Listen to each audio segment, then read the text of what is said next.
Ay, magandang araw po sa ating lahat. Nako, eto, Senator Rodante Marcoleta, kakasuhan ng perjury. Eto na naman, napakabilis po nilang makasuhan yung mga tao, no? Samantalang yung pilit na yung mga taong bayan nagsusumigaw na karaan na si Saldico, Pangulo, cancelin mo na po yung passport ni Saldico, di ba? Tapos yung dating secretary ng DPWH, bantayan nyo na baka makaalis, di ba? Ang babagal. Hindi hanggang ngayon nga, di ba? Wala, hindi sila nakaporma, nakaalis, di ba? Sabi ko nga bakit nakaalis 'yun? Di ba? Bakit hindi ba mahalagang imbestigahan 'yon? Siya ang dating sekretary ng DPWH, dapat siya ang pinaka may alam doon. Hindi naman siya sisisihin eh. Pauupuin na naman siya sa Blue Ribbon para imbestigahan eh. Ano nangyari? Ang bilis na nakaalis. Bakit? Hindi kasi inagapan. Pero kay Senator Rodante Marcoleta, yung mga ganitong issue, ang bibilis, di ba? Talagang bakit? Kasi si Senator Rodante Marcoleta lang ang matapang na talagang bumabakbak dun sa mga, alam niyo na, ayaw kasi nito ng sapsap eh. Di ba? Hindi katulad ng ibang senador, sapat na sa kanila kunwari itong si Lacson, investigasyon. Pero si Marcoleta hindi sapat ang sapsap. Ang gusto niya yung big fish na mahuli. Kaso syempre, naaalarma yung mga tao na baka mahuli niya sila ni Marcoleta. No? Talagang kakasuhan nila to, ang bilis, di ba? Ang dami yan sasabi, si Pangulo daw, ay yung Pangulo, hero daw. Kasi nga, siya, di ba, nakatuklas, paulit-ulit nilang sinasabi yan, na yung ikaan niya, si Pangulo, ang nakatuklas ng kung hindi dahil sa kanya, meron bang anya na isang tao na siya may kasalanan, siya ang una naghayag? Aba, syempre, maraming magnanakaw na tinuturo o yun ginakaw, pero siya pala nagnakaw. Maraming ganyan. Actually, yan niya usong-usong ngayon eh. Magnanakaw, nahuli mo. Anong sabi? Ay, hindi ako nagnakaw. Tinuro niya yung nagnakaw, yung pala nagnakaw siya. Diba? Hindi porket ikaw una nagturo, wala ka ng kasalanan. Hindi ko naman sinabi magnanakaw si Junior, no? Ang sa akin lang, dumaan sa investigasyon. O ngayon, mabagal niya yung ganyang investigasyon, mas mabilis yung kay Senator Rodante Marcoleta. Ito, basahin po natin to kay Senator Rodante Marcoleta, no? Ang dami nilang talagang sisirain talaga si Senator Rodante Marcoleta kasi nga pang big fish to eh. Yeah? O ito. Humaharap ngayon si Senator Rodante Marcoleta sa reklamong perjury of Office of the Ombudsman. Ayon sa poll watchdog na kontra Daya. At akala mo talaga pera nila yung kung may nilustay man si Senator Rodante Marcoleta, akala mo naman pera ng taong bayan no? Hindi niyo pera to, pera ng isang individual to na pinaghihinalaan po kasi kaya gusto nila malaman kung sino nag-donate. Akala nila si Diskaya. Mga talagang akala nila nananaginip sila ng gising, di ba? Kaya gustong-gusto ng mga tao at yung mga kumakalabang galit na galit kay Senator Rodante Marcoleta na tuklasin kung sino ba yung mga taong nasa likod na nag-donate kasi hindi niya dineclare, di ba, sa Comelec yata. Akala nila si Diskaya. Diyos ko naman. Hindi, ngayon Diskaya na yan. Kung talagang si Senator Rodante Marcoleta nanghihingi dyan, hindi niya pagpipilitan si Diskaya na talagang nag-iingay. Umaga, hindi niya na para pilitin niya sila Diskaya. O ito, continue natin. Sa mga abogado ng Advocates of Public Interest Law, lumabag umano si Marcoleta nang aminin sa isang TV interview na tumanggap siya ng 112 million. Inamin na nga niya. Sabi ng iba. O, tingnan mo Marcoleta, nadulas. Meron ba nadulas 30 minutes sa Net25? Grabe naman pagkadulas mo. Di ba? Nadulas daw si Senator Marcoleta nung sabihin niya doon sa Net25 na tumanggap siya ng 112 million. Nadulas daw. Nadulas, buong running time ng Net25, nadulas siya. Alam ko nadulas, seconds lang. Yung nabigla mo nasabi sa bibig mo na, ay, meron tumanggap ako 120 million. Yun na nadulas. Pero sa kanya, kinuwento niya, dinitalye niya. Ibig sabihin, hindi siya nadulas. Sinabi niya talaga. Kung sinabi niya, ibig sabihin, talagang nire-reveal niya yung sarili niya kasi alam niya wala siyang kasalanan, wala siyang itatago. Kayo lang gumawa ng invento, di ba? Kayo lang nagpapasama kay Senator Rodante Marcoleta, hindi dahil diyan sa sitwasyon na diyan sa yung mismong problema na yan. Kasi alam nyo, itong taong ito ang bumabakbak ngayon sa big fish. Di ba? Ang bilis-bilis. Oh, ito pa. Kahit idineklara niya na zero contribution sa kanyang 2025 campaign finance report. Sa kanilang 15 pahinang reklamo, iginiit ng mga nagreklamo na malinaw na kasinungalingang silalim ng panunumpa ng ginawa ng senador. Mariing parusahan sa 6 na buwang pagkakakulong hanggang mahigit 2 taon. Tinukoy din na pahayag ni Marcoleta noong November 7 kung saan sinabi niyang sinadya niyang hindi ilahad ang donor para hindi matukoy ang kanilang pagkakilanlang. Binigyan diin ng mga nagreklamo na bilang abogado at veteranong opisyal, alam ni Marcoleta ang obligasyon na isapubliko ang mga contribution donor. Humingi ng komento ang inquirer. Alam mo, nasa batas sinabi ni Marcoleta na pwede naman yan makukulit lang talaga itong mga to. Gusto nila makulong si Marcoleta, gusto nila... alam mo nangyayari ngayon, ha? Nangyayari ngayon, ba't gusto nila makulong yung mga tao ngayon, hindi lang si Senator Marcoleta? Paghihigante. Kasi yung puso nila, galit na galit sa mga Duterte. Alam nila, kumakampi sa Duterte to, di ba? Kaya lahat ng kampino gusto nila ipakulong. Galit ang nananay sa kanila. Tanungin mo sila. Tanungin mo kahit isang mga pinklawang, tanungin mo. Kung sino sa kanila ang, bakit galit sila sa kala DDS. Alam mo sabihin nun? Kasi pumapatay ang Duterte. Nagmumura kasi. Para kami sa taong bayan. Ginagamit nila taong bayan. Nagtatakip siya sa salitang taong bayan para paniwalaan yung sasabihin nila. Pero hindi. Kaya sila naghihigante, hindi para sa nagipit yung taong bayan. Kaya sila naghihigante dahil masama loob nila nung panahon ng Pangulong Duterte. Di ba? Aminin nyo yan. Yan talaga ang realidad dyan. Ngayon, si Marcoleta nadadamay na lang kasi pakiramdam nyo kinakampen yung mga Duterte yung sa dahig, di ba? Ayan, talagang Marcoleta kakasuhan ng perjury dahil sa undeclared campaign donation. Akala nyo naman may mga ambag kayo sa donation ni Marcoleta, no? Sige, palagay natin talaga na undeclared siya. Pera nyo ba yung ginastos? Bakit? May gusto lang kasi kayo matuklasan. Gusto nyo, palitawin nyo, yung iniisip nyo, pera ng Diskaya ginastos dyan. Gusto nyo mabuking, di ba? Hindi ganyang kaeng-eng si Marcoleta para humingi sa Diskaya. Bakit di mo alam kung anong meron kay Marcoleta? Mag-search kayo. Di ba? Ito pa. Marcoleta, sinampa ng kambal na reklamo sa COMELEC at Ombudsman. Takam na takam talaga sila kay Senator Marcoleta, no? Takam na takam sila, nakasuhan. No? Ngayon, sa kabila niyan, alam naman natin ito, dumako na tayo sa ating talakayan. No? Itong si galit na galit po ngayon at nagmawala at nagmumura. Pinagmumura po yata itong si Lacanilaw. Di ba? Alam niyo naman, trending tong parehas. Lacanilaw, trending. Marcoleta, trending. FLM, trending. Ngayon, nagsama-sama ngayon sila. Di ba? Ngayon, pinagmumura po yata nito ni FLM si Lacanilaw. Yun po, nasa likod na yun, nakaupo. Kasi siya nagdala kay Tatay Digoy sa dahig. Painggan po natin ngayon si FLM sa kanyang banat kay Lacanilaw. Di ba? Alam naman natin, ito yung ginisa ni Senator Dante Marcoleta na si Lacanilaw. Tulad ng sinabi ni FLM dito, paano ka naging LTO, ASEC, or USEC, or secretary, or ano ba tawag dyan, hepe o head?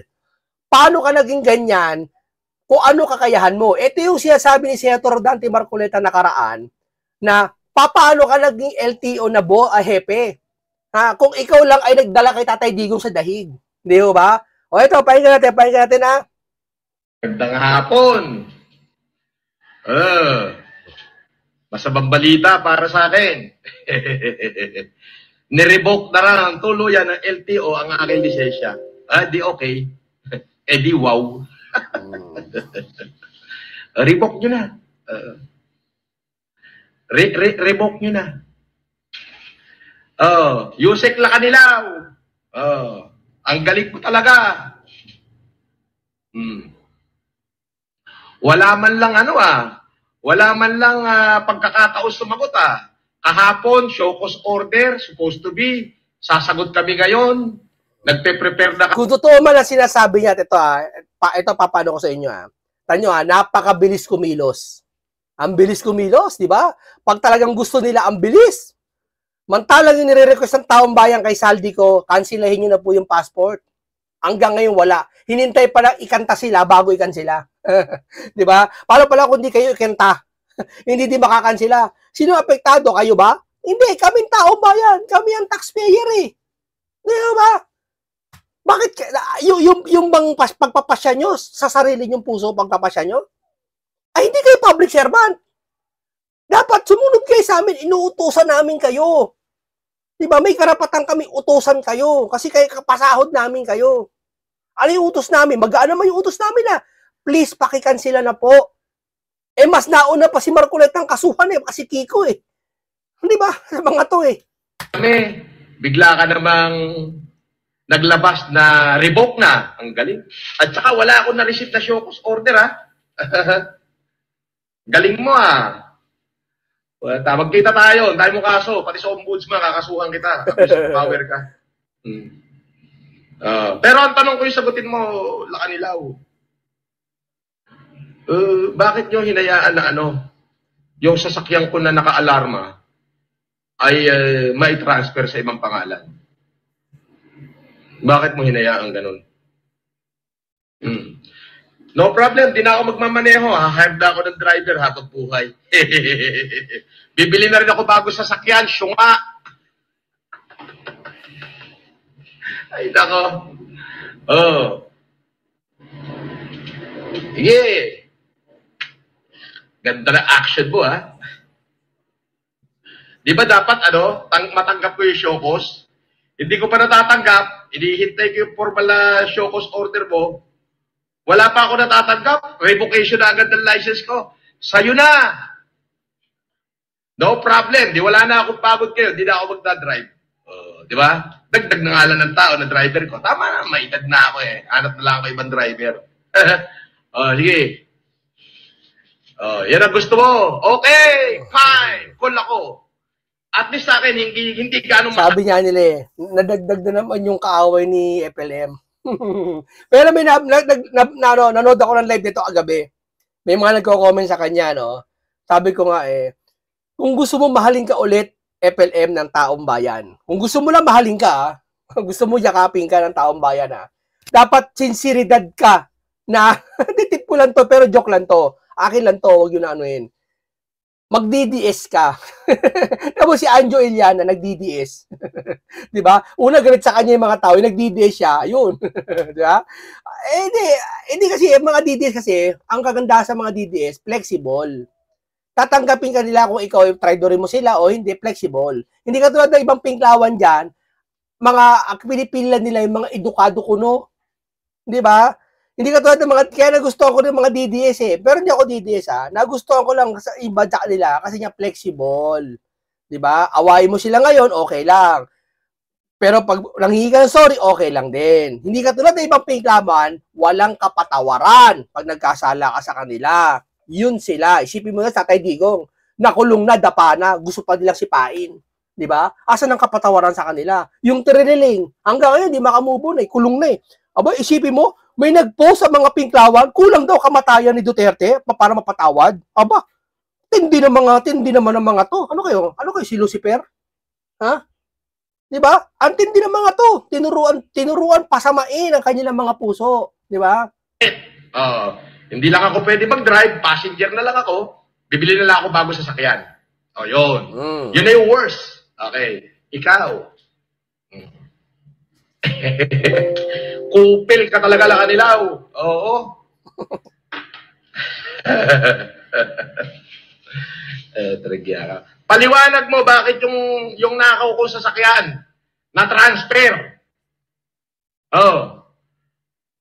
Bukod doon bukod doon, ang daming problema ng LTO. Di wagwagin natin araw-araw. Yeah. Ay, nako. LTO naman ang pagtitripan natin ngayon. Hello po sa FLM, de Calibre, shout out sa boss. Sa boss. Sige. Wala na ho ako lisensya, revoke na ho. Fine, thank you.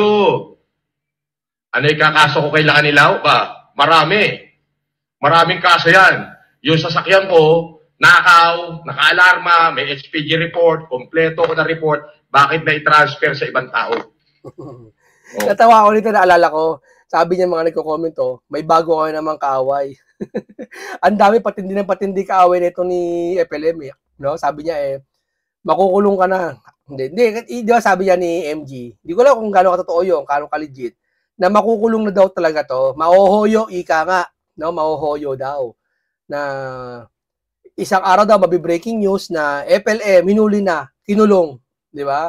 Ang daming ganyan niya sa social media, no? Na pinopost nila. Nagsasawa na ako kasi puro yung nakikita ko ngayon Walang ibang news ito na lang lagi, di ba? Ngayon, hindi natin alam gano'ng totoo yun, no? Kung gano'ng katibay. Kasi itong FLM, nakasubaybayan ko to, nalagpasan niya yung kaso mabibigat. Talaga mabibigat, talaga walang bail. Hindi ko malaman dahilan, paano niya nalagpasan yun. Di ba? Ibig sabihin, hindi sila nagtatrabaho.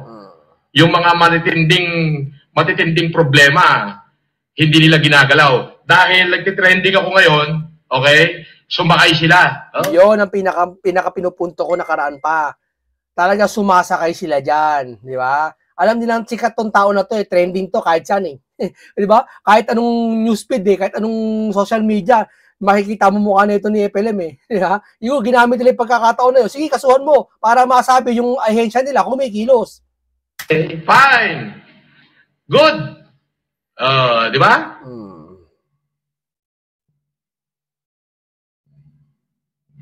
Sabi ni Tapper, tama, kasuhan mo yan, FLM.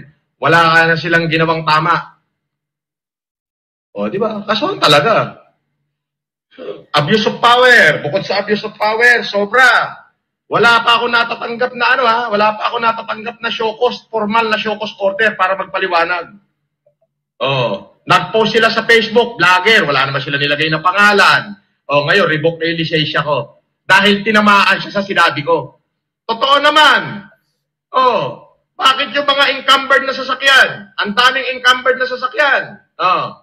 Na itatransfer ng LTO sa ibang may-ari, encumbered pa yun.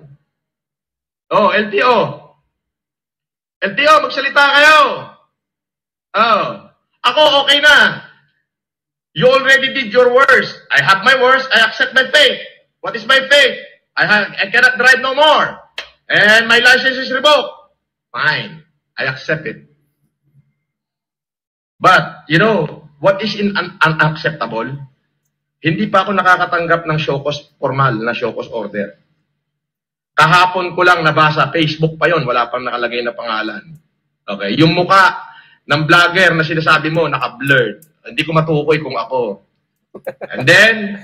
Hindi, malino naman na siya yon kahit naka-blur yon. Pero dapat, hindi sa social media yung pagbabanggit ng, kung totoo man yun sasabi niya, na show cause order, dapat bigyan man lang ng 24 hours o magpapaliwanag yung tao. Ang inaano kasi nito, ang sinasabi nito ni FLM, binigyan kagad siya ng revoke kagad ang lisensya niya na nagpaplano pala siya ng abogado niya.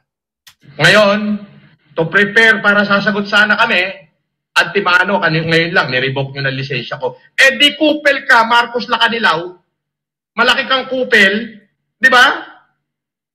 Ngayon ang sagutin mo, bakit yung sasakyan ko na naka-alarma? Naka-alarma. Bakit na i-transfer sa ibang pangalan? Gusto mo ipakita ko sa lahat na ebidensya? Hindi natatakot to Hindi natatakot to si FLM. Kasi napanood ko to since day one niya. Talagang sinerve siya ng warrant of arrest sa human trafficking yata yon yung sa building na siya sabi niyang kanya. Talagang MBA yata nag-serve sa kanya. Sabihin, tumaas yung dosage niya po na sa mga ganito. Kaya siguro tumapang siya dahil doon kasi nahoyo na siya ako sa experience ko sa mga kilala kong mga nahoyo talaga, tumatapang talaga sila. Kasi parang nahoyo ka na ito na naman sugal ko na to, parang ganun di ba? Kaya nakakulong to, nahuli to sa MBI do sa sa building. Talagang abi ko wala lang, hindi na makakalaya to. Pero nagtaka ako nakalaya to, di ba? Yun ang kaya ngayon sabi ko na imbisigahan din to ng mataas siguro opisyales. Sino ba talaga to? Di ba? Yun ang sa akin nalilito kasi ako sa kanya Kung may powerball ba siya o nanggogoyo lang siya, naniniwala ako sa sabi ni MG. Pero, dun sa part na, sino ba talaga to? Bakit? Ano ba koneksyon nito sa mga Marcos? Ano ba talaga? Di ba? Sandali. Maghintay ka. Unang-una, naka-alarma yan, oh. Yan sasakyan, ako may-ari. Naka-alarma, ha? Naka-alarma. Naka-alarm. Naka-radio alarm sa buong Pilipinas. Okay. Ngayon, na-transfer nitong 2025 sa isang fictitious na pangalan din, Melchor Leco Arojo. Ayan. Na-transfer. May deed of sale din. Pinirmahan ko. Tignan nyo yung pirma ng deed of sale. Ay, hindi ko ho yan pirma. Ang pirma ko ho, nasa internet yan. Halatang ginaya lang. Bigyan ko ho kayo na itsura ng pirma ko. Eto ho pirma ko. Pakikita ko sa inyo.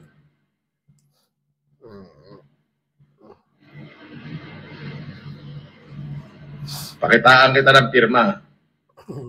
Gayet siya kay Luca, kay Marcos Lacanilaw eh. Andali lang.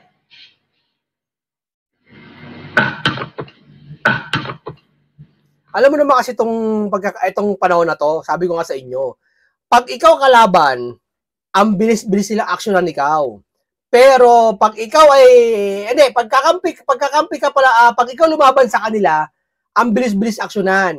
Pero pag di ka nila kaalyado, kagaya ni Saldi, na kaalyado nila yun di ba? Nakasuhan, ang bagal-bagal. Kagaya ng kay Romualdez, hindi mapatawag hanggang ngayon, di ba? Mag-iisang 6 na buwan na, hindi mapatawag sa Senate, di ba? Antindi. Tapos yung kay Sandro naman, pinatawag sa ICI kagahapon, anong sabi? Executive session daw ang kailangan, hindi isa sa publiko. Samantala, ang dami nag-rally, humingi ng transparency. Pumayag pa lahat. Sige, masabuti transparency. Samantala, yung anak ng presidente, ayaw, hindi transparency yun. Meron ba naman transparency nakatago? Kung teting naman kayo, ano ba ibig sabihin ng transparency? Tingnan, i-definition nyo nga sa kahit anong dictionary, ano ibig sabihin nun? Kasali ba yon? Okay, sorry ha. Makikitaan kita ng pirma, Lacanilaw. Nakahanap, sabi ng mga DDS, nakahanap ka ngayon ng katapat, Lacanilaw. Di ba? Hindi ka tatantanan niya ni FLM. 1 taong kang babatikusin yan. 1 taong kang may stress dyan. Kasi yan, itong FLM talaga, hindi ko to wala, sa akin lang, sumasakay lang ako doon sa nangyayari ngayon.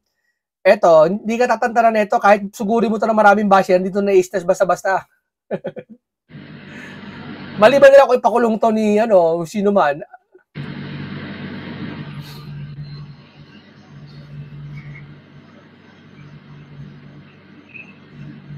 Mako.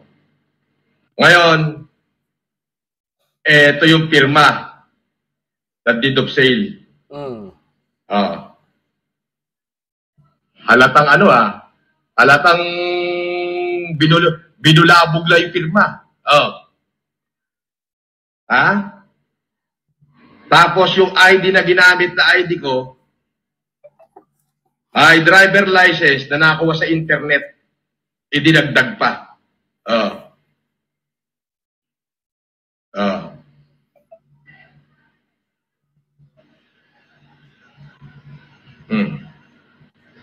Nasa internet yung driver license ko, kinuha nila. Pero yung pirma ng deed of sale, iba. Tapos according sa report ng HPG, at sa investigation, itong Melchor Leco Arojo ay fictitious din. Pinuntahan nila doon sa barangay kung saan ito nakatira. Ang sabi ng kapitan ay hindi naman umuwi doon at wala ho silang nakikitang ganyan sa sasakyan. Yan. So tinatanong ko sa iyo, Marcos Lacanilaw, I already received my worst. Yes, you already did. Hindi na ako magmamaneho. Ganyan kayo kabilis magpato ng parusa. Tanggapin ko yan. Parusa niyo yan Okay? So, sa pinaka-worst ko, hindi ako mag-drive and bumili akong bagong sasakyan. Good. Okay? Pero ang tanong ko, bakit yung mga sasakyan na naka-alarm sa HPG, nata-transfer? Naggagaling-galigan ka? O sadyang kupal ka lang? Marcos Lacanilaw? Ha?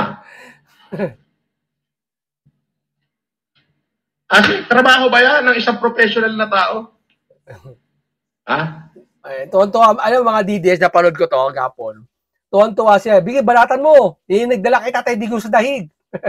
Di ba? Ngayon, kapit sila ngayon kay FLM. Pero wala ganun talaga ang buhay eh. Trabaho ba yan? Ano? Ako, walang seatbelt, hindi nyo naman ako nahuli on the act, na-video lang, nirevoke nyo lisensya ko. Kahapon, sinokos nyo ako, hindi ko naman natatanggap yung shokos.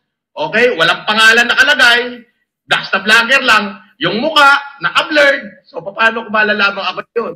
Tapos ngayon, revoke na. Ang galing ah. Ang galing, sobrang pagkakaabusado mo sa kapangyarihan mo, Marcos Lacanilaw. Paano ka nga pala nakaupo dyan sa LTO? Matanong ko lang, qualified ka ba dyan? Ito na. Ito na siya, parehas siya sinabi ni Senator Rodante Marcoleta na qualified ka ba dyan? O naging premium mo lang si Pangulong Duterte kasi dinala mo sa dahig? Ano ba, kasunduan ba yan? O gagawin kitang isang hepe ng kung ano mga ahensya ng gobyerno ha? Sumama ka doon, patunayan mo sa akin na makakasama ka doon kay Tatay Digong, na dalhin sa dahig, patunayan mo. Siguro natuwa yung amo niya. Di ba? Baka ito premium mo ngayon, di ba? Anong alam nito, di ba? Sabi ni Senator Marcoleta, yun ang pinapatunog. Qualified ka bang mamuno dyan sa LTO, Marcos Lacanilaw? Kung qualified ka, bakit napakarami sasakyan, lalo na yung mga encumbered sa bangko na nalilipat sa pangalan, kahit naka-alarma? Personal experience ko yan. Shout out sa'yo. Para pagtakpan mo yung kabulukan na kahensya mo. Sinakyan mo ko nang walang due process. Kupal ka, di sabit kayo lahat. Ako, marami na kami. Ayaw lang mag-vlog nung iba. Marami na kami. Sabay kami magsasampa ng demanda. Di ba? Wala na, tinanggap ko na yung worst. You already did your worst. I'll do mine.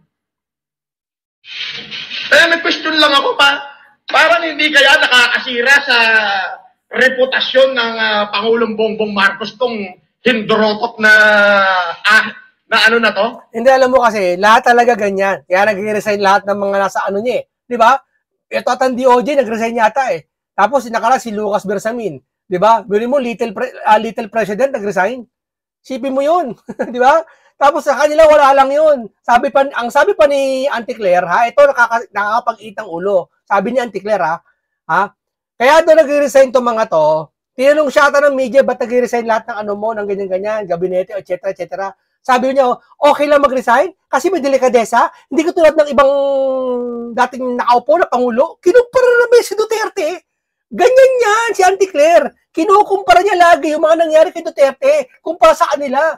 No, parang lumalabas, o parehas lang kami. So, ibig sabihin, parehas lang kayo? Ha?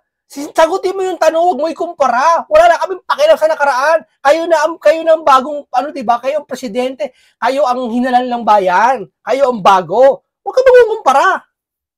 Kasi Marcos Lacanilaw, abusado sa kapangyarihan to, Pasalamat ka, hindi ako nanalong politiko. Kung nanalo ko, may kinalagyan ka sa akin.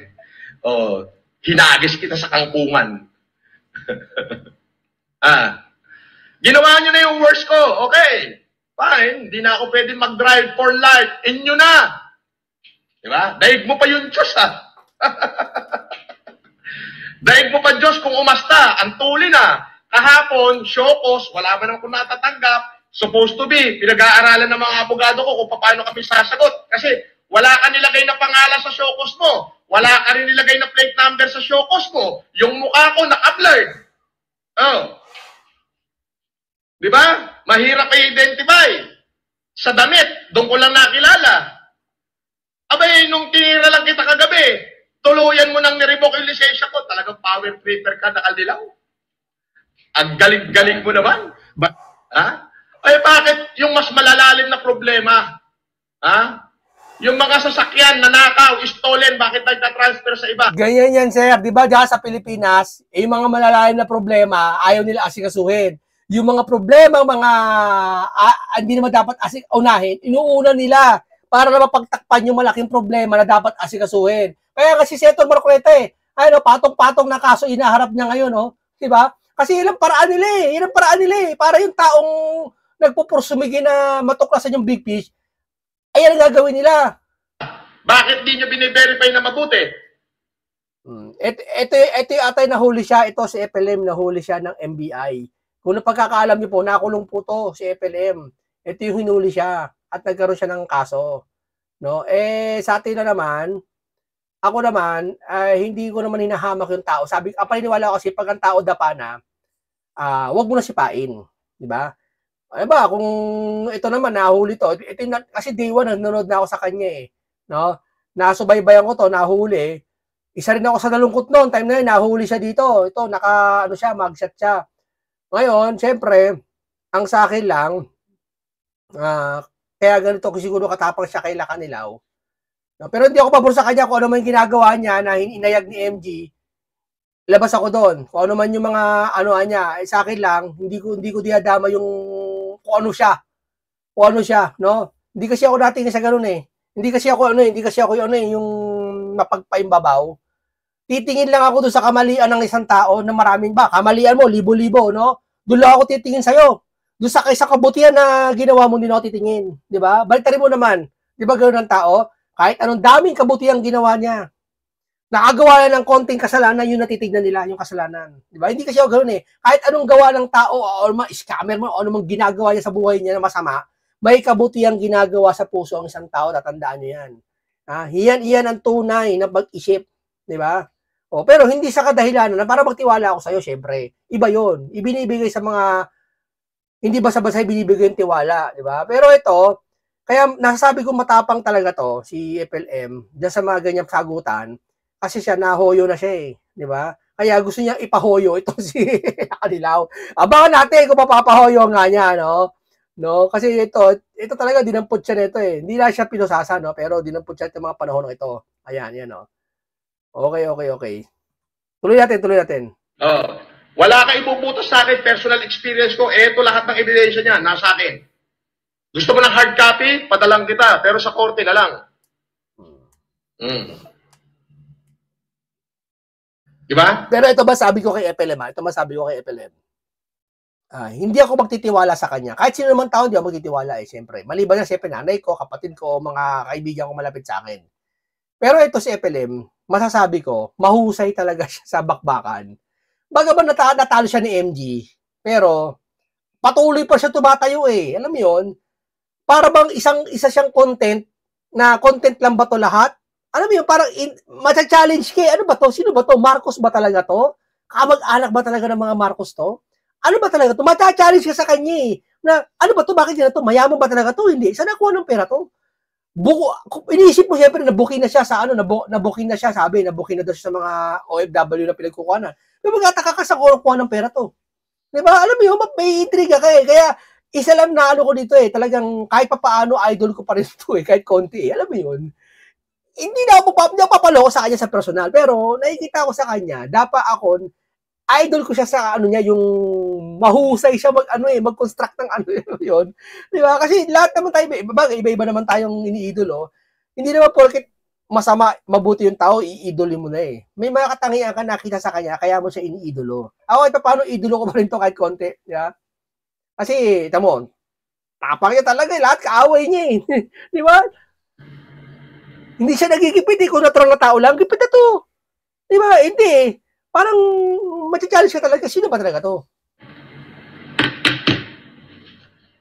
Ano ba sasabi mo? Pero kung papapiliin ako, MG saka ito, MG ako. Kasi MG, may maayos talagang pamumuhay.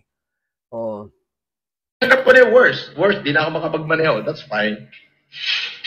Di na ako magdadrive. Bili na ako bago sasakyan.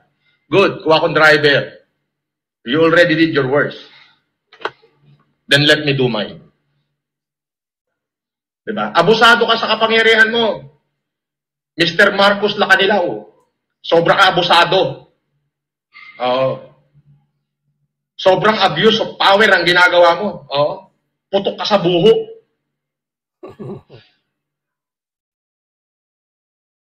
Abuse of power yan. Wala ako natatanggap na formal na show. Sabay na kayo maya, paglabas, no? Oh. Supposed to be ngayon nga, pinag-aaralan ko paano kami sasagot. Huh? Bigla mo nilabas, tuluyan ng nirevoke yung lisensya. Kung bakit? Dahil pinasarigan kita na maraming sanay itong mga tungano ko, mga vlogger ko, sanay. Oh, bakit yung nakaw na sasakyan ko na i-transfer niya sa iba? Eh, sa alarm yan, nationwide alarm. Ay, kompleto ako sa ebidensya, tukmol. Tukmol ka talaga. Di ba? Kung sino sikat, sasakyan mo agad. Tukmol. Di ba? Hindi, talaga, bilib talaga ako sa tapang ng taong ito. Oo. Tama yung ginawa ni MG. Wala, labas ako doon. Pero sa akin lang, iba-iba kasi tayo eh. Ako, parehas ko silang idol eh. Tutusin eh. Si MG idol ko kasi si MG, magaling. Magaling si MG na mag-imbestiga. At magaling siya talaga na magpain. Ito naman, parang barbarian. Kumbaga sa isang medieval gera, pasok ng pasok, walang kinakatakutan. Di ba, sa mga gera, sa mga digmaan, sige lang, bakbakan lang. Parang ganito, kaya idol ko rin to eh. Magaling din to eh. Tanggap ko na yun. Pero dahil dyan, binakbaka mo yung nagdala kay Tatay Digong sa dahig, marami matutuwa sa'yo. Tanggap ko na. Hindi na ako Huwag ka lang mahuhoyo ulit, katulad nito. Huwag ka ulit mahuhoyo. Ingat, ano ka na lang. Diba? Lusutan mo na lang, umaga. Di ba? Drive, you already did your worst. Then let me do mine. Bakit nga pala yung ahensya nyo? Maraming mga sasakyang karnap na itatransfer sa pangalan ng iba. Ng HPG. Okay? Naka-alarma. Ayan. Ayan. May pambayad akong driver. Gung-gung ka. Pero ito, hindi mo ito malulusutan. May iba may-ari. Akala ko ba nagtatrabaho ka ng tapat? Eh bakit itong mas mga malalalim na krimen dyan sa ahensya ng LTO, hindi mo nasusolve? Ang sinolve mo, unang-una, yung hindi ko pagsuot ng seatbelt na nakita mo lang sa video ko pa. Hindi nyo naman ako nahuli na ako hindi naka-seatbelt. Kundi nakita nyo lang dahil naka-video. Mahusay. O dahil nag-live ako. Di ba? Hindi pa ako nakakatanggap ng formal na show cause order. Kahapon nyo lang nilabas. Ngayon, dahil binira kita kagabi, dahil binira kita at nagtanong ako sa'yo, bakit yung mga sasakyan na nakaw ay hinahayaan ng LTO na ma-transfer sa iba, ni-revoke mo ng tuluyan yung lisensya ko. Ang galing mo, palakpakan tayo, Mr. Marcos Lacanilaw. Hindi kaya nakakasira ka dyan sa ahensya mo? Gusto mong pagtakpan yung napakarami yung kabulukan. Naghanap ka ng palakip butas, ako trending. Yun ang pagkakamali mo. Bakit? May sarili ako. Hindi, bago yan sabihin niya, sinabi ko na sa kanya, di ba, sinabi ko na agapon yan, maaaring ikaw ang ginawang palakip butas ngayon. Kasi kaya mo gaya ng mga yan. Si Senator Dante Marcoleta, ginawang palakip butas ng mga yan eh. Di ba? Senador na yun, ha? Pero, di ba, masikat siya kay Senator Dante Marcoleta, tutusin eh, kasi balita lagi siya eh. Di ba? Kaya ginawa siya, palakip butas. Okay, ganito lang po muna tayo, no? Kay Francis Leo Marcos,